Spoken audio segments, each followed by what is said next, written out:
ஆளுநர் கோருவதால் தமிழ்த்தாய் வாழ்த்து மற்றும் தேசிய கீதம் பாடுவது தொடர்பான சட்டமன்ற மரபை மாற்ற முடியாது என்று அவை முன்னவரும் அமைச்சருமான துரைமுருகன் தெரிவித்துள்ளார்.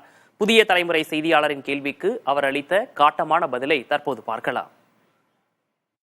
முதலமைச்சர் ஆளுநர் வெளியே போனதுக்கு கண்டனம் தெரிவிச்சிருந்தார்ல சார், அதுக்கு இன்னைக்கு பதில் கொடுத்திருக்காரு. இந்த ஆணவம் முதல்வருக்கு நல்லதல்லன்னு சொல்லியிருக்காருங்க சார்.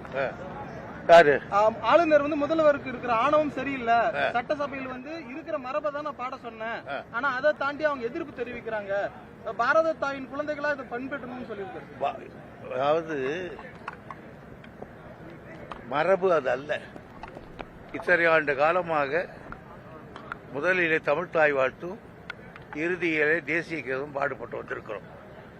அந்த மரபை மாற்ற சொன்னது அவர்தான். ஆகியனாலே தவறு இழுத்தவர் அவர்தான். அவர் பார்த்து முதலமைச்சரை ஆணவம் என்கிறார். ஆனால் அவருக்கு கவர்னர் என்கிற திமிர் இருக்கிறது.